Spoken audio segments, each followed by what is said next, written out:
that interlacing is important to recognize when it comes to the animal style. Also, I want to point out something else here that we've seen before.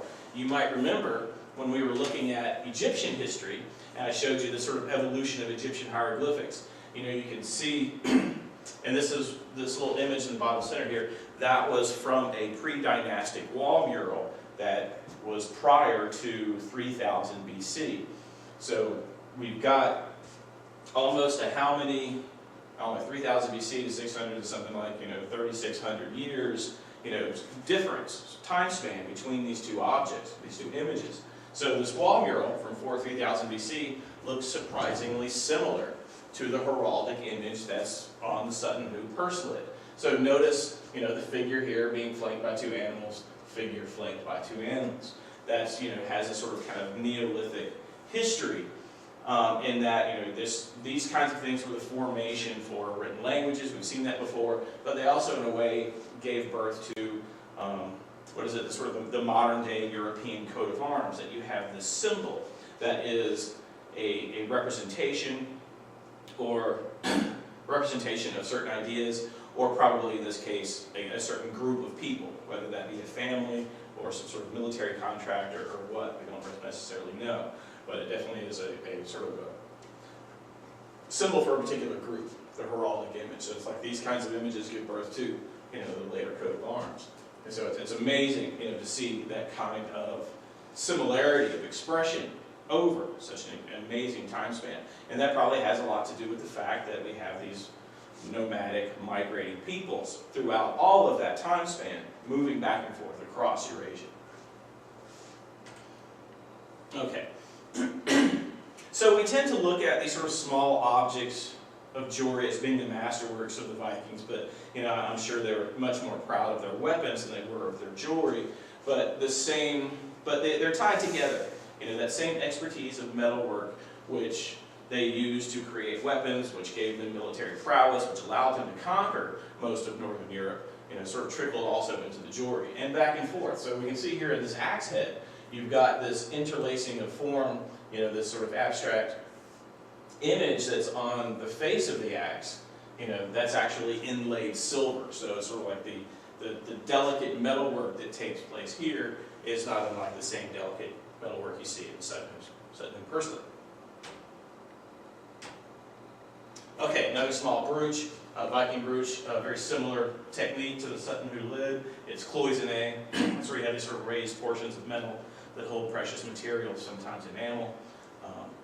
But I found this graphic, which I think is sort of very interesting in that it's extremely similar to the graphic that goes around the borders on this brooch. So this is a small object. This thing is probably, just yay big. So with the graphic, lets us see very clearly, what that interlacing is. You've got these sort of looking like deers, intertwining forms. So there's two distinct animals, and it's kind of fun to kind of figure out, where one starts and where the other ends. So an extreme level of skill in manipulating the metal, but also this kind of extreme level and skill of creating these kinds of images. It's completely measured out. It's very detailed. There's no clumsiness in the repetition of the pattern. Okay, here's a British object that shows very clearly that Viking influence, interlacing animal image. And this is from the 2nd century, but it's specifically British. Okay, here's a Celtic brooch, which comes from the mainland of Ireland. Most of you are familiar with Celtic knots. It's a popular tattoo form. But that same knotting goes back, of course, historically. So here's this Irish brooch, again, a very small object, intricate metalwork, and we can see that influence of the animal style here. So this legacy that starts on the steppes of Asia, finds its way to Northern Europe. Okay. So back to, I've got to even run all the way back here. Find my map. I like my map.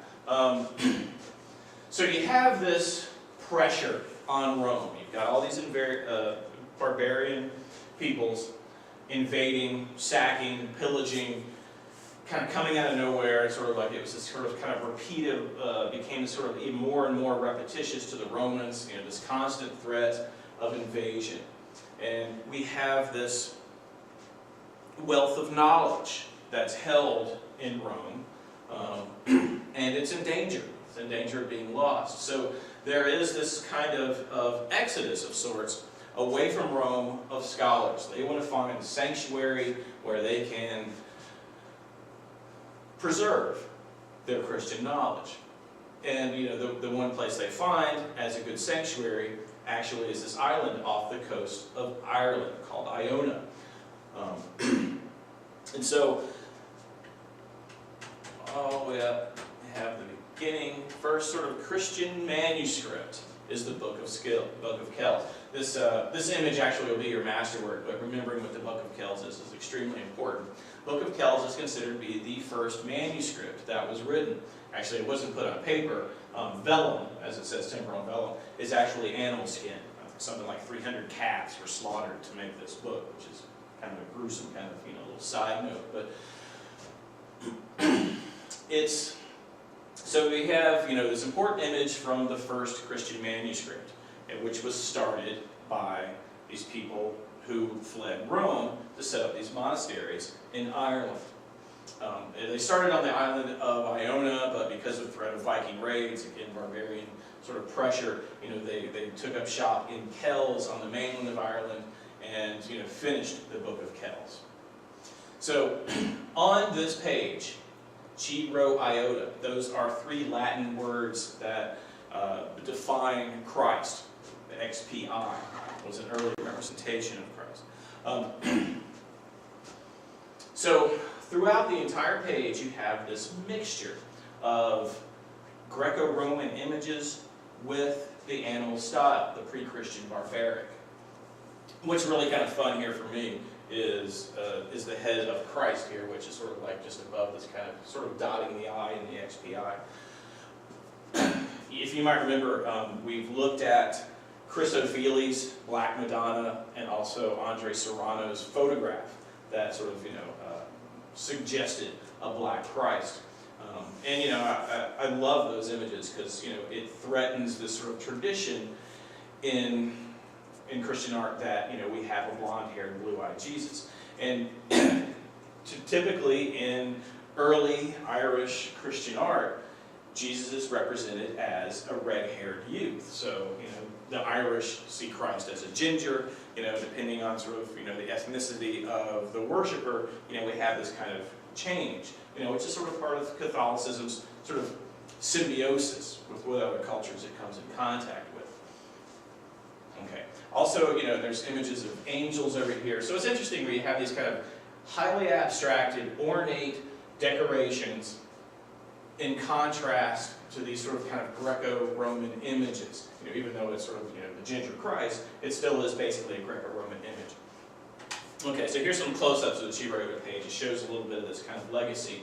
So one of the kind of the key things that shows up a lot on the Chi Rho Iota, we can see it in numerous places, these sort of triskells, which basically is this sort of threefold decorative pattern. So you've got one here, there, they're kind of all over the page. That is not a unique or original image.